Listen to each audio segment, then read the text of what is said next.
It's not about just top line revenue. It's not about just your click rates. It's not about your revenue that you make. It's about understanding that flow and how that is ultimately driving your business and the time and energy that you're putting in.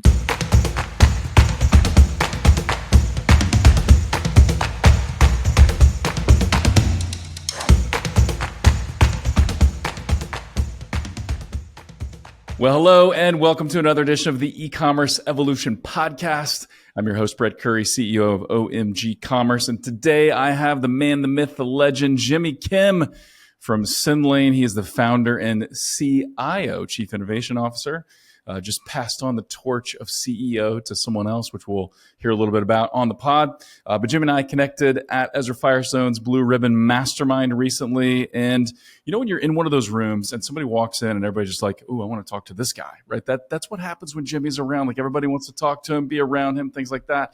And so I knew this is a guy that I need to get to know. And of course, I've heard the hype and the buzz around Sendlane.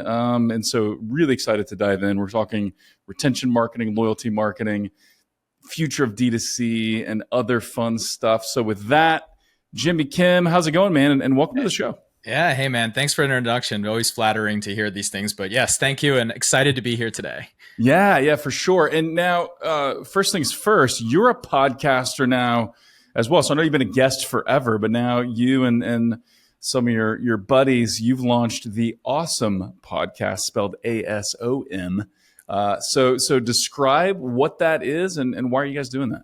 Yeah, it's a show about perspective. We recognize there's all these siloed shows, but there's not a show that kind of brings in the three elements of, to me, 4 elements of what really is entailing in D2C and e-commerce in general, which is not just the marketer or not just the operator, but also bringing in the agency and the SaaS that kind of thinks about it. And we talk about different topics and, you know, something like AI, for example, and we all have a different viewpoint on that because everyone thinks about how these things are applied. And what we've learned ultimately at the end of the day is everything all kind of comes back to the center where we all realize we all are achieving the same goal, but we have a different goal in mind, but it all in the principle of things ultimately is aligned. So it's been a really cool show. And yeah, it's a video first podcast. It's, you know, a little bit different and unique, but you know, we're getting some good feedback. So we're pretty proud. Yeah, I was checking it out earlier and really, really great. You guys have a good chemistry, good flow, and tackling really important stuff. And I love that approach where, yeah, like, you know, agency, which that's my background, own an agency now for going on 15 years, a little bit over, you know, D2C brand owner, SaaS owner, like all trying to solve some of the same problems and do some of the same things, but coming at it from a different vantage point, different perspective. And so getting that all in one room or around one table is kind of cool. That's exactly right. No, thank you for allowing us to plug that. But yeah, check us out. We're on YouTube. Sweet. So, Jimmy, one thing I'd love to know is, and I've heard a little bit of your background, but would love to kind of hear, you know, a condensed version, the highlights. But when did you first realize, hey, maybe I'm an entrepreneur? And maybe you didn't have that label or that title, but when did you know, I think I'm going to be an entrepreneur? I think I knew I was going to be an entrepreneur really early in my life, and not to bore everyone, but I have the typical stories, the lemonade stands, the car wash business, the grass mowing business. You know, I did anything I needed to do because, you know, at the early days, it was about how do I get to my goal? And the goal was to get cash so I can buy stupid things like video games and like cars and stuff. It's not that different today anymore, but like really early on, that's what got me to start doing things to try to figure out how to create my own wealth and money because I couldn't work or whatever it might be. My first real business stint into entrepreneurship happened after I left the car business. I joined the internet world in 2008. So I'm a dinosaur when it comes to this world of internet. I've been around since 2008. I discovered affiliate marketing. That's actually where my roots started. Nice. I learned a little I know tool so many, by the way, I know so many great marketers, business owners, several brand owners, agency owners that got their start in affiliate marketing. Do you have any thoughts or theories like, why does affiliate marketing breed, you know, what I consider to be a really successful, you know, class of individuals? Yeah, I think people mistake affiliate marketers for this negative connotation, but you know what they are? They're all growth hackers, man. Yeah, we're all totally. growth hackers because we do everything unconventional, different, unique, and we have to find our way around a lot of regulation ultimately, right? And like that's kind of where people are really scrappy problem solving. And I think that, yeah, to your point, I know a lot of great affiliate marketers now that have become so much into the world that you're surprised when you hear their background was that they were, slinging Yeah. ebooks or like promoting like Amazon products. And you're like, that's what you're doing. I mean, Really? we Yeah. talked about Ezra Firestone. That's where he came from too. Totally, totally, Yeah. and it's true. And I think, yeah, unconventional. You got to find opportunities that no one else is exploiting. If you just do what everyone else is talking about, there's not going to be Yeah. enough margin in there for you as an affiliate Correct. marketer. And so, yeah, I think that affiliate marketer mindset is pretty similar to an entrepreneur mindset. So Yeah. that's great. That's great. So awesome. So yeah, Yeah, affiliate yeah. marketer No, background, no. and yeah, Yeah, so I started there. I worked for a great guy. His name was Onyx Ngal. He taught me a lot of stuff early on about the internet and things. And I quickly fell in love with email. And I started my journey in 2011, roughly starting my first business. And that started off as an affiliate marketing business. I learned all this stuff. I applied it. I started making money. And then naturally, like everyone else, I became a content creator, started teaching what I was doing because I realized that made me even more money. And then where I fell into Sendlane and everything else is that I had this love with email. And one day a friend of mine hit me up and he was like, hey, I've got this PO for $50,000 for my clothing company for this retail purchase. And I don't have the money and the banks won't give it to me, but I have this new brand that I'm building out at my clothing store. Can I get 50 grand? And I was doing well. So I let him borrow it. And I walked into his store just a couple months later to start talking about how we're going to get repaid back. And I looked around and I was like, man, this is cool. You produced this great basic t-shirt. That's really nice. It's a unique style. Well, how are you doing online? And he looked at me and he was like, we're not doing anything online.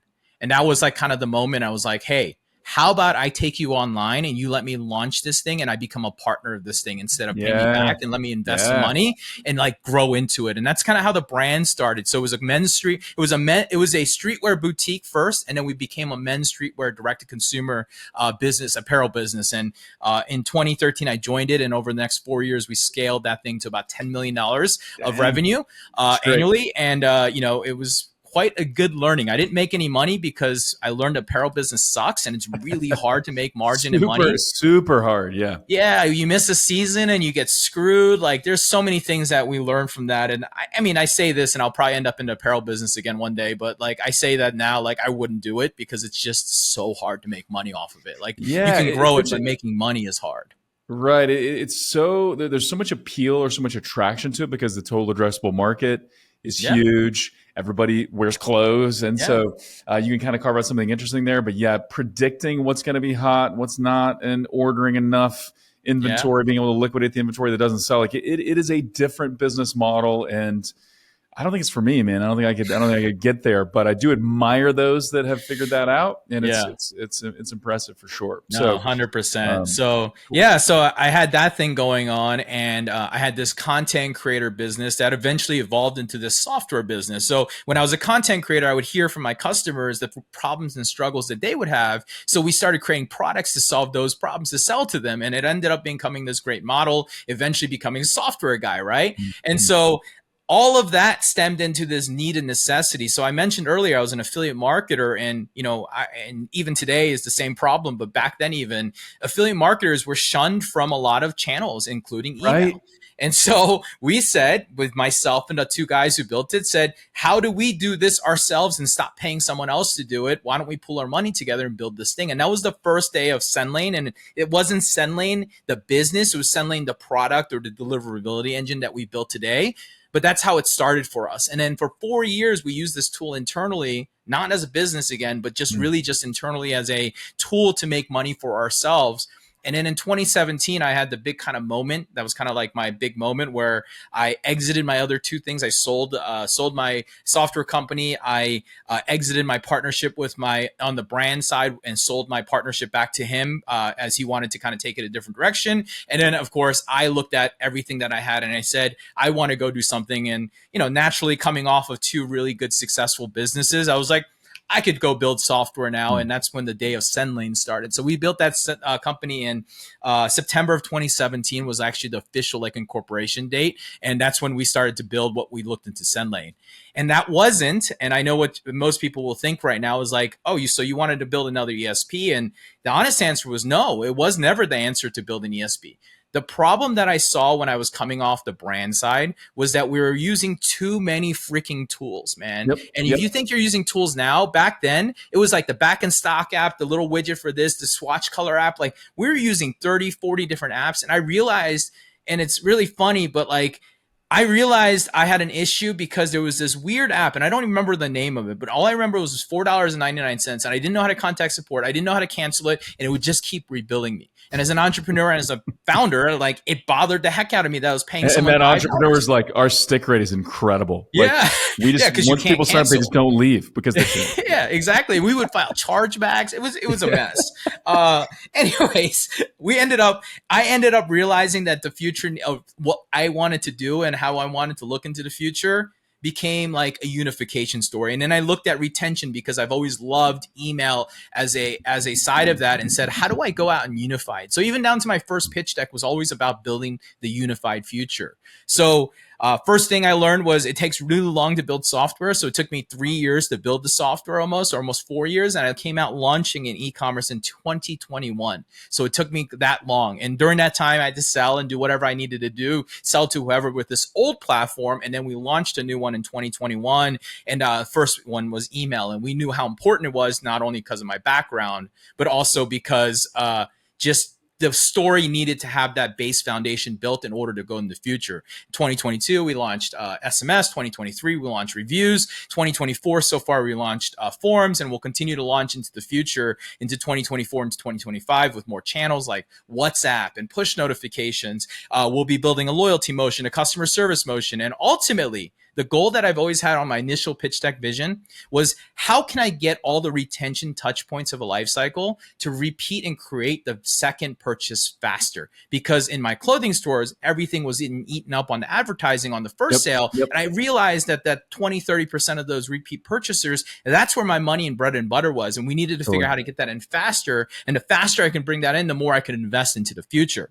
So that's always been the vision. It's been the vision since 2017. It's never changed. I've always wanted to build the unification story, and that's what we do today. And our typical customer today is consolidating from 2-3 platforms and bringing it into one platform and driving their business, having better success, better vision, better visibility, but ultimately a tool that is really building for the future of innovation of how we think about things. Yeah, it's really smart. I see consolidation on the agency side as well. There was a period of time back when you had a million different apps to do a million different things. Agencies were very specialized at that time, and now it seems like the push there is for consolidation as well. I want one agency, or I want fewer agencies for sure. On the D2C and SaaS side, I want fewer tools to do the same thing, because I can just get there faster, get results faster, and that sort of thing. Yeah. What are some of the tips or suggestions you would give? So getting to that second order faster. What are some of the tips, some of the suggestions, some of the ideas? Obviously, the tool is going to enable you to get there faster, but what are some of the practical things that people can do to get there faster on their own? Yeah, I mean, some of the things that we see in the market, and it's what's funny is like, the thing about email has been like, for the last 20 years, the playbook hasn't evolved that much. We started back 20 years ago, and we would do two things. We'd do newsletters and drip campaigns. So those are like these weekly things we sent out, and then you would just have these automated flows. What's happened now, and 20 years later, is the playbook hasn't evolved that much. In fact, the data is muddier, the information is a little bit more misleading, attributions at an all-time high, because I say everyone's attributing, so it's on a high. And the thing that comes down to it is, it always has come down to core principles of what email and retention really offer. So two things happen, and I'll dig on these two things. Number one, the first thing that people don't seem to understand is the difference between a customer and a prospect. And this is a big failure point that I see in this market, because a prospect who's never purchased before is not the same goal to create a repeat purchase. The goal is to create the first purchase, where the second purchase is often a different motion and skill. So separating those people is core number one. Like that, if you can just uncover that, you will start to unlock a lot of different things, because you'll realize your prospects are not where your money's made. You need to be sending them more messages, more emails, more SMS, because you need to get them to convert or get the heck off of your list, right? This is like your buy or die kind of mentality. Yep. It very much lives in email, especially. And the number two thing that I'm seeing in this market on why people aren't successful or they're not doing enough is actually just a simple thing of not sending enough email. Mm-hmm. And I say this in the funniest way because I think there was this core principle, again, going back 20 years. Oh, if I send too many emails, my customer will be bothered. If I send too many emails, people will do this and that. But what's changed is now, if you don't send email, people forget about you now because Yeah. there's so much. And not sending email does not get you brand equity. It gets you brand loss. That's ultimately happening. So the second thing that I tell people quite often is, if you're not emailing every day to some segment of your list, you're probably missing out on revenue dollars and brand awareness and noise. So it's an overarching theme that comes into place, especially with all the changes in deliverability and all the things that have happened.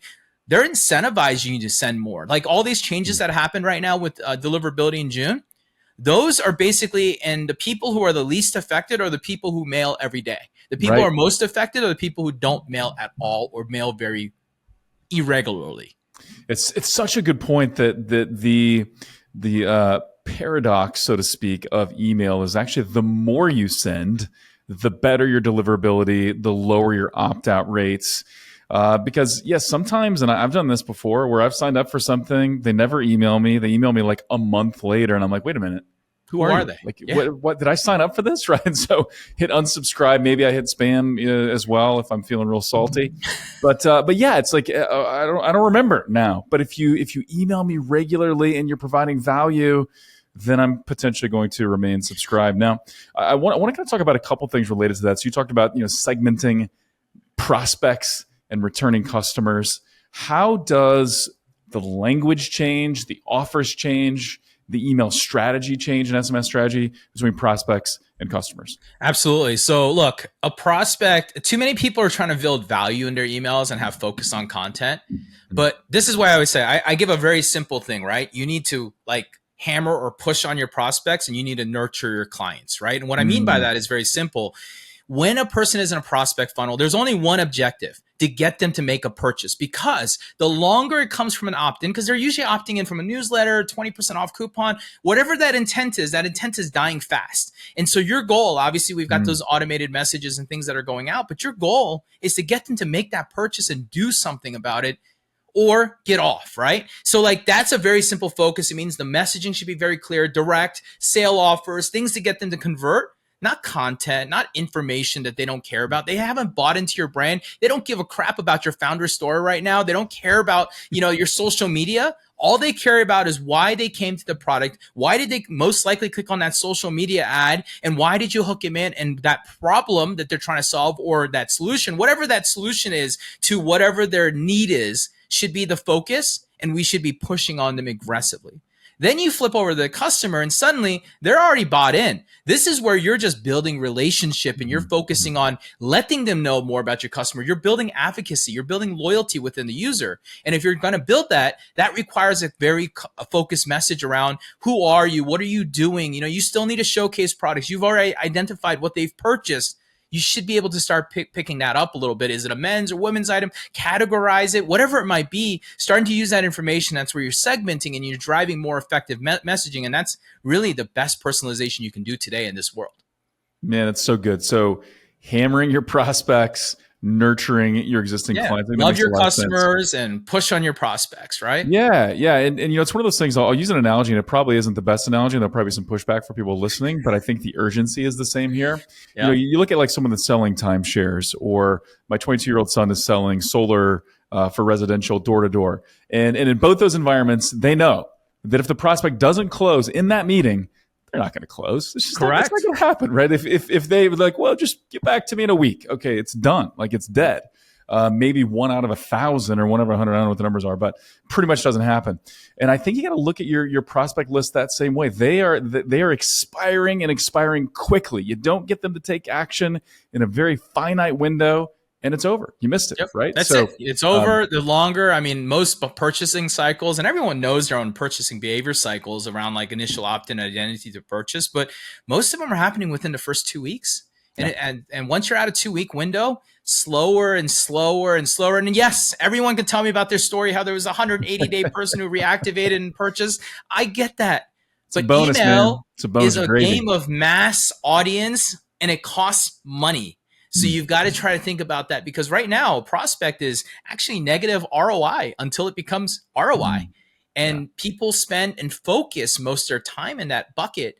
But the moment, as I kind of gave on tip one, the moment you separate your audiences and you look at a prospect, dude, the mind-blowing thing that happens to merchants when we suggest such a simple change in the way that do nothing but say in the same email, just segment them out differently. So that you can at least look at how the revenue and the actions are driving their click behavior. And you'll suddenly see, wow, suddenly all your money is actually coming from your customers. Why? Because that's where actually what email marketing does plays into the picture, right? Email plays on acquisition and retention, acquisition on the pop-up and the follow-up, but really the focus is retention. And I know the stat that people always, talk about in the world is always about, oh, what's my percentage of revenue? But that's a really flawed stat too.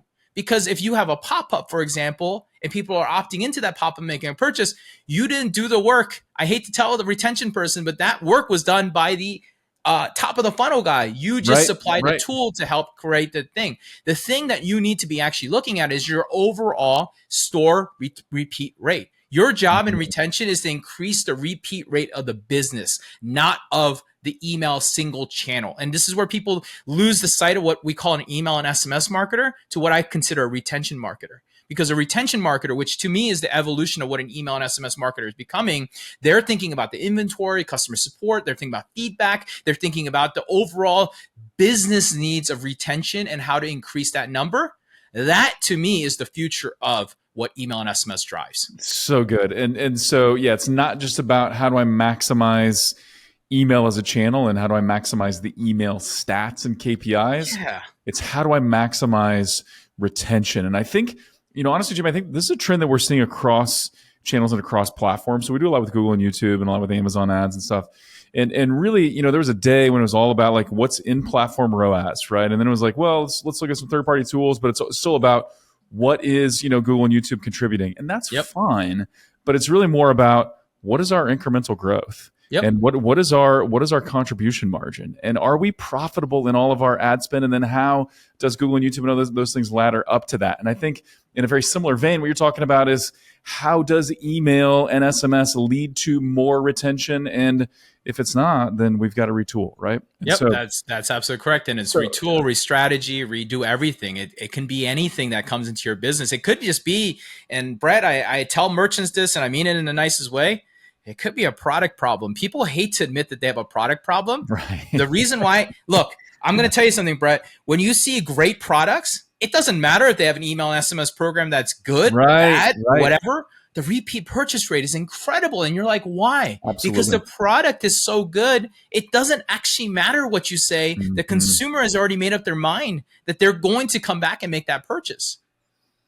Yeah, it's so true. It's so true. Yeah. Marketing cannot fix a bad product. Retention marketing can't fix a bad product.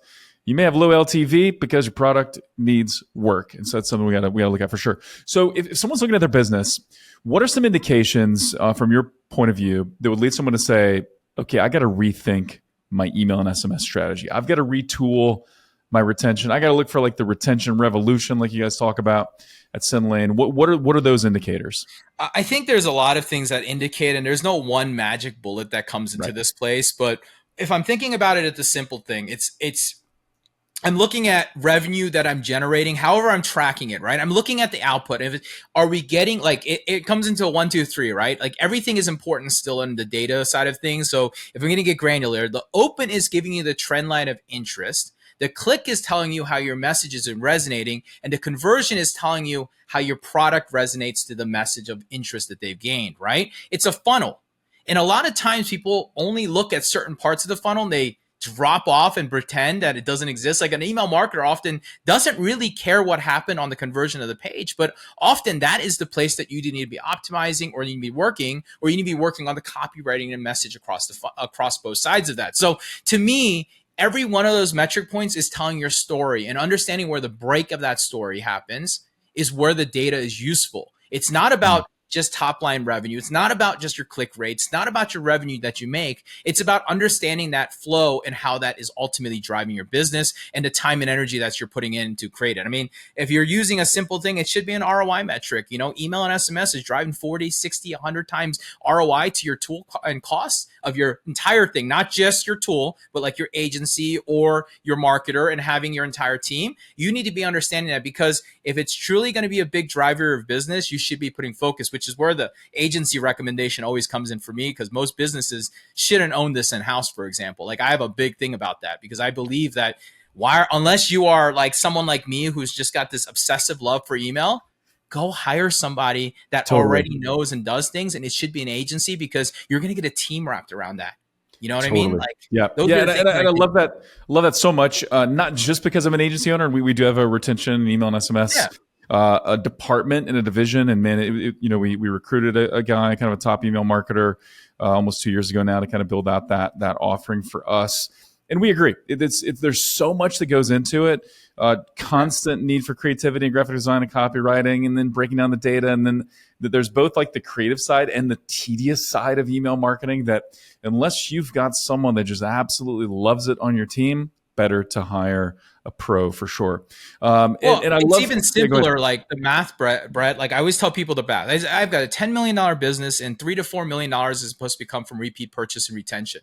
Why you got a $60,000 person in charge of that thing? Totally. Yeah. Like it's insanity.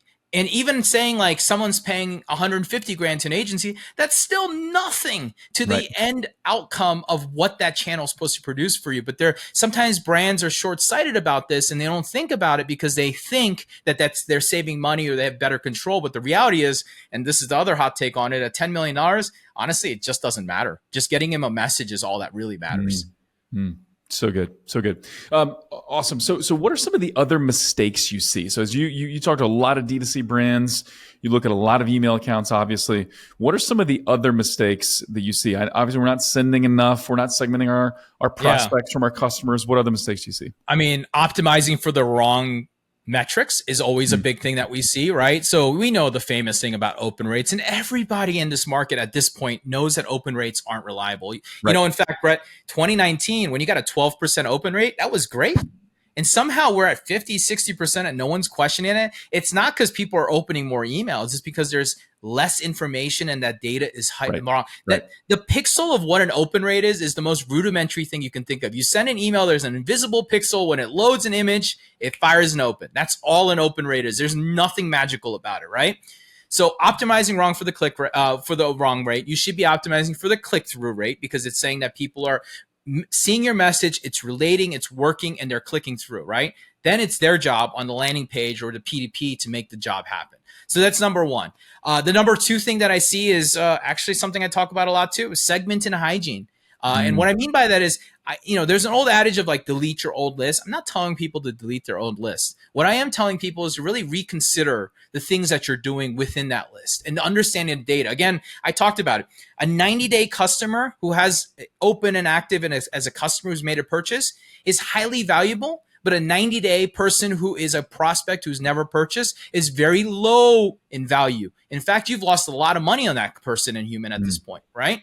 But people don't look at that data and really drive a decision around that. And so when I talk about this, it's like, okay, if a customer's over 30 days and if a prospect's over 30 days, great. We should still be emailing. We should still be trying to activate them. But maybe we slow them down. Maybe we message only the hard hitting stuff towards them. Maybe we just realize that they're out of cycle today, right? And really understanding what those mean, and then how to kind of drive the hygiene of your effectiveness of your list, right? And so that's something that I see a lot of mistakes on.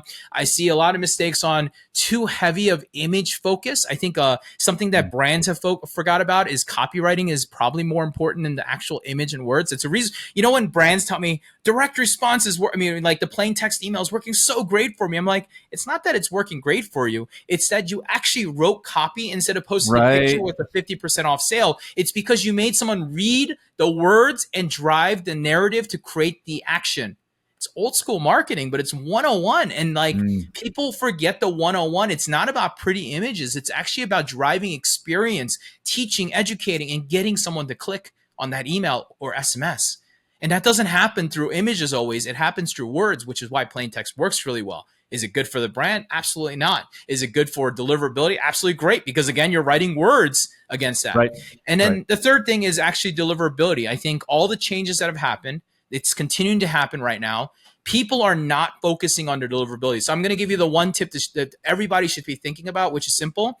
People look at the overarching numbers. They never dive into the second layer of numbers. You need to be diving into the ISP levels. So that means we call them top level domains or TLDs or ISPs, but these are like Gmail, Verizon Group, Microsoft. If you're not diving into that second layer of data and identifying what's going on there, because here's the thing, you can have a great open rate, but a really crappy delivery on a single vertical. And if it's your Gmail that's getting hurt, your revenue is down in the toilet and you can't figure out my open rates look good, but my revenue is down. It's because your Gmail users are about 6 times more likely to make a purchase, spend more money than a Yahoo or AOL or Hotmail.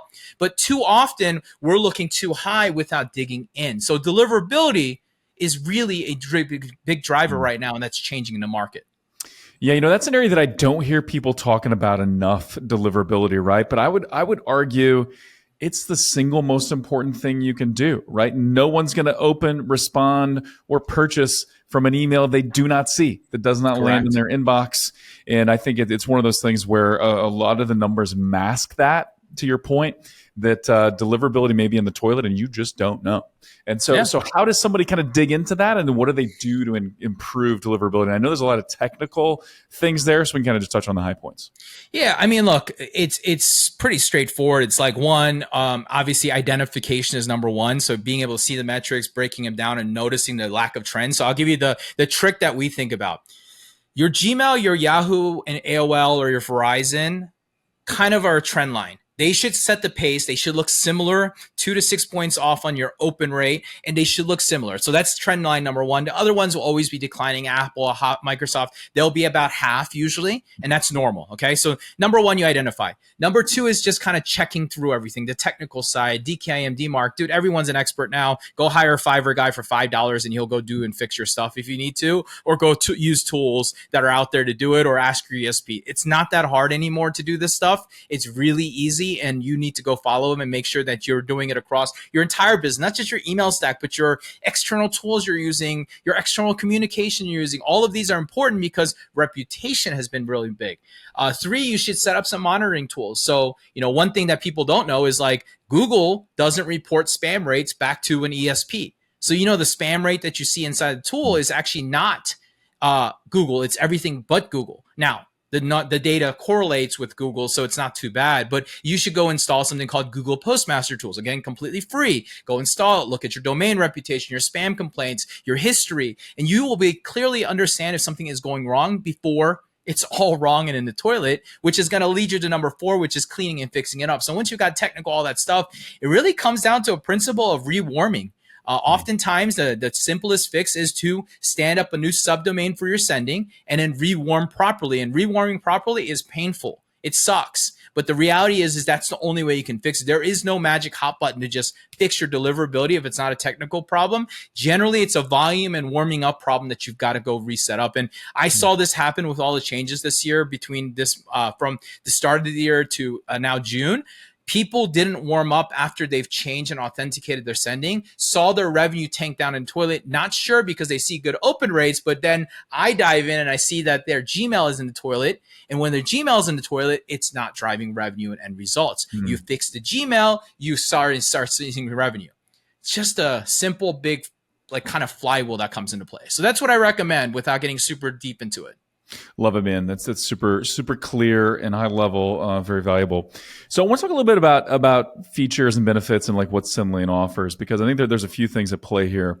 One, you entered a very competitive space, right? This is an industry that is rich with competitors, and it's one where there's a couple of very clear leaders, right? But we were talking about before we hit record that Moiz Ali, friend of mine, founder of Native.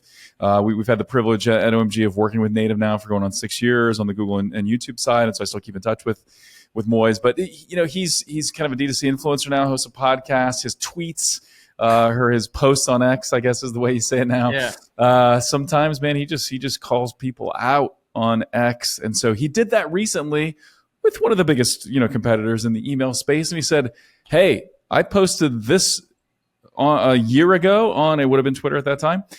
Calling you out for not having these 3 basic features. And guess what? It's a year later and I'm still waiting.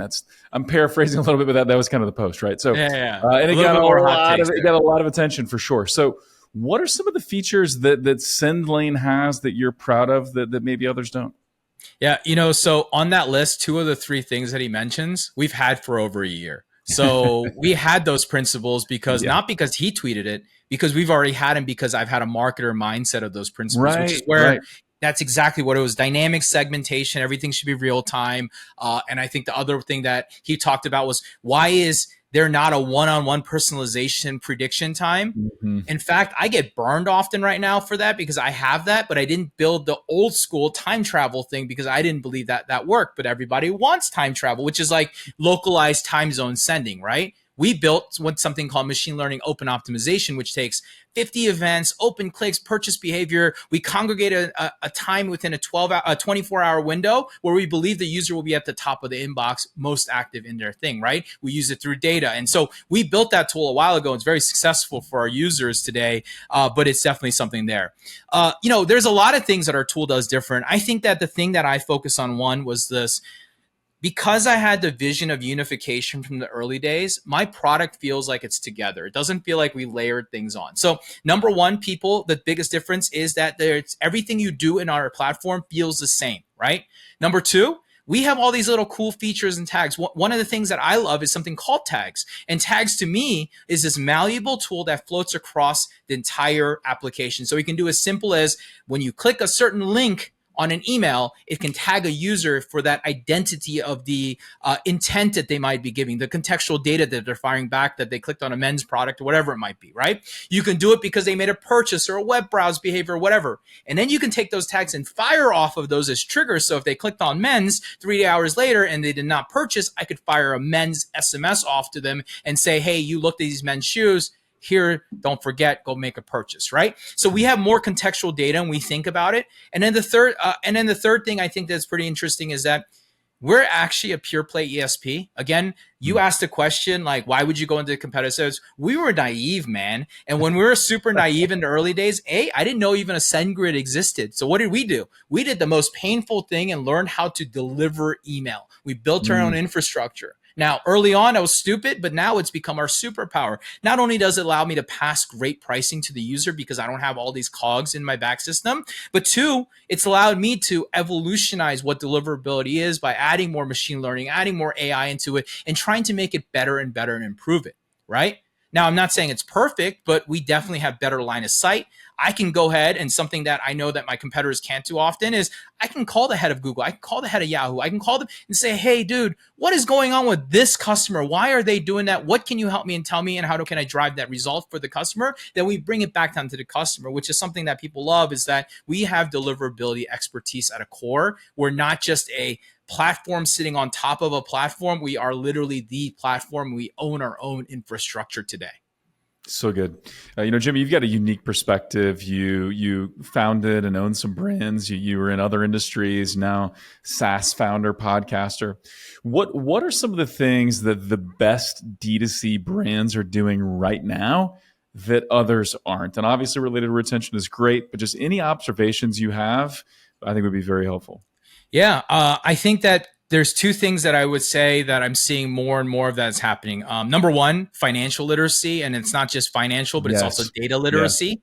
I think that people are realizing, hey, you can make a more predictable business if you can start predicting with the data that you've got available to you, not only on the top of the funnel, but even on the retention side too, and building a business model that really is a plan. It shouldn't be waking up and saying, I'm going to go do 2 million this month top line, and we're just going to pour it in there. You should model it, create goals, go after those goals, and treat it more like a real business. So I see that being number one. And the number two thing that I'm seeing the best businesses do is they're using the click as more of a feedback loop, less than just a mechanism of purchase. Let me explain that. So again, I kind of mentioned it earlier. If I'm sitting out there and I'm sending messaging out and I'm able to kind of start identifying what people are clicking on, what that's telling you is that this is what they're interested in. That call to action is driving, that product is driving it. So for a company to start understanding who their customer is, what messaging is getting them to work, and be able to drive is a really powerful thing. So, one of the clients, I think you probably know him, but Ron over at Avi, for example, their brand, it's a Great weight brand. loss supplement company. It was a supplement collagen company. But one of the things we did with them is they said, hey, let's go find out who your customer is. Let's find out what they want and what they need, right? So like, this is like 101 principle, but like a lot of people skip this because they have a great product idea, but they don't realize who their audience is. So Ron used to talk about good health and good sleep and, all these other things they did. And there were great real benefits to this product. But what he ultimately learned by watching what they're clicking on, asking them the questions, learning is that they cared about weight loss and fast weight loss. Look, it's pretty simple to understand now, but like when you sit back and you're the brand, it's hard for you to understand because you want to believe it does all these other things for your people and you want to push on those. Get a better night's sleep with Avi, right? No one cared. But it's lose weight in 28 days or whatever it might be. So everyone cared, right? So understanding their audience and continuing to test and understand through the data that's available instead of going out and surveying, but adding technology to be able to start identifying and learning what's working and then reapplying it into your business and strategically applying it. So those two things are what I see in the market right now. People starting to really understand who their customers even better and having data and financial literacy. Those are the brands on the right and on the hook on the rocket right now. And True Classics, for example, is a perfect company that Ben over there, dude, that man is a math finance wizard. Like that's what he is. Everything else, he's a great operator because he's a finance wizard. And the way they operate in that business financially and data driven is so insane. But there's a reason why they're a $500 million brand in 4 years. It's just crazy. Yeah. 500 million in 4 years. It tells you that something though. T-shirts, plain T-shirts. Now I will say they're T-shirts that I used to make in 2013. They look so similar because we had created these great blanks, but we were too early. We were too naive. We didn't have it, And then you can also argue that there's cuts, built, and all these other ones that try to come up with them, but they've kind of kept to the core principle. Yeah. If you think about True Classics, you think about basics. I know they do all these other things now, but like basic, great shirts that are affordable, cheap. And if you throw it away, it's not a big deal because it was $20. Right. Right. But what's also cool is, and I was talking to my buddy Jacques Spitzer from Raindrop about this, that the True Classics, I think they started at like 12 or $13, and now they're like 20 or 26, and they've continued to kind of inch up that price because it is basically simple, but like it's still a great value at 20 or $26. And they are just on fire. And I couldn't agree more with you on the finance piece. Like there was a time, especially during the COVID boom, where as clients were coming to us, they're like, hey, just help us capitalize on growth, right? Just more customers. That's all we care about. Make sales, right? And so we were just, juicing campaigns and trying to get top line growth. But now everyone's like, hey, you know what? Actually, time out. We need a real business. We need contribution margin. We need to see what channels are actually driving incremental growth. And then where do we optimize? How do we get kind of media mix modeling and get that all working? And yeah, man, the messaging on why someone actually buys, I think people would be surprised how often the founder is wrong, right? You think someone is buying because of the great night's sleep, and that's really like a third or fourth benefit. It's nice, but I'm really buying because I want weight loss. That's what moves me to make that first purchase. Maybe I stick around a little bit longer because of the sleep aspect, but I'm buying because of weight loss. So you got to have that insight though to be able to lean into that messaging. Yeah, so. and I think what you said there, I have a hot take on this that I always talk about e-commerce as the channel that it is, right? People who jump to e-commerce do it because it's the low barrier of entry. But the barrier of entry starts to increase pretty high, and there's this, I don't say that's a glass ceiling, but it's like a glass ceiling. Like, yeah, we're going to see the True Classics of the world take off in this world, but many people will get stuck because really you can't get into distribution, retail, wholesale. Like this is what really matters. We tried to skip that by creating a direct-to-consumer business so that you can avoid those things. But really, let's be honest, the biggest brands in the world, those are the things that they nail with, and you have to nail them. So my thing that I always talk about is e-commerce has immature market because a lot of the people who start it are not as business accumulated and they haven't built a real business often. They're doing this because it's their first or second business and they like this model. But eventually you get better and better. And then you realize that retail is important. Your retail takes off, your Amazon takes off, your Walmart, all the distribution channels, and your DTC shrinks. And if that's happening, that means that your business, you're going the right way, in my humble opinion. Direct to consumer, as much as I love to hear $100 million, dude, that shouldn't exist unless you're a $1 billion company. You should be leveraging a lot more of the retail side of things because that's where, to me, you build a real business of predictability, and we build a business where you're not focused on the creative and the marketing and everything. You're really focused on the product and delivering a great product, selling to a great buyer who can position you on the right shelf to the right buyer in front of them and the mass audiences. And that's, to me, how you build a true brand in the market versus e-commerce. And I think that's where e-commerce will always have immaturity in the market, the founders and the different people, and they do grow up. But, it's always like everything else, man, Brett, like the layers of growing up over time. And there will be people that are in Ezra Firestone's room, for example, in that mastermind. Those people are growing up. There's plenty of the other ones that won't ever grow up past that. They will never make it into that room because they don't even understand that education that you're learning is so important to the growth of your own business and your human mind. This is my third business. I'm still a noob, man. I still consider my noob when it comes to business side of things. I may be out of the market, but the business side, I'm still learning every day. Yeah, totally. And we got to keep that growth mindset and that, as Jeff Bezos talks about, the day one mindset. It's always day one. We're always learning. We're always growing, which is really great. And I think you really nailed something that's super important. I think the best brands that we see now are not just D2C, right? D2C is just a channel.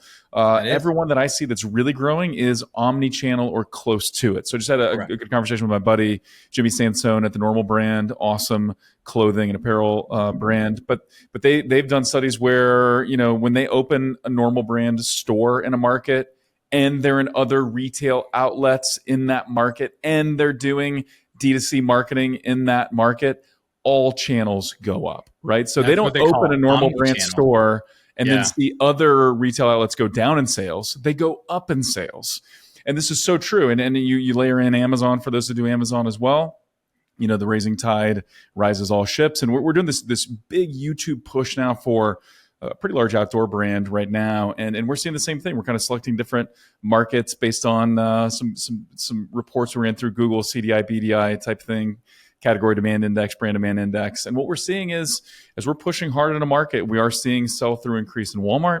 We're also seeing sell-through increase on Amazon. And we're seeing a lift with online sales. And what's interesting is that with these ads, we're actually pushing everybody to Walmart because that's what they kind of wanted to do. But it's kind of improving everything. Yeah. Yeah. So, you know what I always say, here's a really big thing I hear, this story right here. This is the one story. And I hope any founder listening to this hears the story a little bit because it's important. When you go to an Amazon and a Walmart, you start showing them retail, your D2C starts to come down. Your revenues will start dropping, but don't panic. To your point, Brett, they are going to the other channels often and they're making purchases, and people don't seem to understand that. They freak out, they panic, they realize it because when you go omni-channel and you're no longer going a single channel, dude, people are humans, man. Like if I'm buying something that's an edible, for example, like this thing here, like if I see it at a Target and I like the brand, I'm going to buy it there instead of waiting for you to ship it to me in 3 to 5 days. Or I'm going to go to Amazon because I want it in 4 hours, right? Look, I will buy everything. And I, even as a D2C proponent, and I try to buy from them. But like the reality is, man, the buying experience is just better. And the trust is better at Amazon, for example. And as a consumer, that's where I'd like to go. And so even if I've been buying your product, I'll still end up on Amazon to make that purchase later on, because that's what just makes sense for me. That's my easy thing. I can buy a lot of things at once. This is why a Walmart or Target and Amazon exist today, is because consumers don't like buying a single product off a single site. They really want to go buy everything they need in one place. And I hate to tell people, but most people's products aren't products that they go single store specialty, unless it is a pizza oven or something like that has that need. But most people don't sell that kind of product. Right. Yeah. And it's one of those things where, what we see when someone goes omni-channel is, direct attribution in all your D2C channels is going to look really crappy, right? Because now you're generating leads and they're going to close elsewhere. I think over time, your online sales as a whole can still grow. Correct. But your directly attributed, click conversions, that's going to get real messy. Really muddy. We've seen, and this happens a lot where, some people will keep kind of different inventory on their D2C site than they have in Walmart and then they have on Amazon or whatever. And so you're going to see, okay, we do this big media push or this big push or whatever. You're going to see a different SKU mix sell online than what you see on Amazon or in store. But you're 100% right. As you lean into these other channels, that's when you got to just be good at business, right? Understand business, not just the D2C tools and optimizing ad accounts and things like that. And when you look at big brands, and this is always a good learning from the big brands, when they go direct to consumer, they decide to open up, they do it for loyalty reasons. They Yeah, don't do it to make more money. They do it because they know their most loyal customers will come to their site and find it. That's a whole different mindset than what people are mindset. doing today. Yep. And a lot of the bigger brands see, hey, the vast majority, once we reach a certain point in growth, the rest of the growth we're going to see as a brand is going to come in retail and going to come in some of these other channels. So really, really 100%. good. Jimmy, we could keep this going forever, man. I've got more questions I want to ask you. So that just means we're going to have you back and do round 2 at some point. But if people are listening and they're like, man, I need more Jimmy Kim in my life. I need some more of the awesome podcast, right? Or I need to check out Sendlane and see if, maybe I'm going to get better results there. How can people connect with you? How can they connect with the pod and with Sendlane? Yeah. So I very much found on social media on X. You can find me at Yo Jimmy Kim. I think it's on the little title thing here too. So if you're listening, it's just YOJIMMYKIM. You can also find me on LinkedIn. You can search me on LinkedIn. I'm the guy wearing the hat and has a pink background there. The Awesome Pod is found all over any streaming service and everything you have. But we are video first, so we always ask people find us on YouTube. We've got plenty of shorts. If you don't want to consume an hour podcast, we got shorts. We do a lot of hot takes. It's a show on perspective. So you can find me there. And then for Sendlane side, please DM me if you need questions, but you can find our information on sendlane.com. You can learn all about us. We've got a big social presence there too. So we're a little bit of everywhere. And it's, if you want to talk to somebody, even me, and you're just starting off, please DM me. I do respond to everybody. So I tell people this, and I think it's the most important thing. This is why I'm not the CEO, because I want to do more of this and I want to do less of the board meetings ultimately. That's awesome. Jimmy Kim, ladies and gentlemen. Jimmy, thanks for bringing the heat, man, and the hot takes. Super good, and look forward to doing it again. Yeah, thanks again, Brett. Awesome. And as always, we'd love to hear from you. What would you like to hear more of on the show? If you found this episode helpful, please share it with somebody else. That would make my day. And if you haven't done it, we'd love that review on iTunes as well. And with that, until next time, thank you for listening.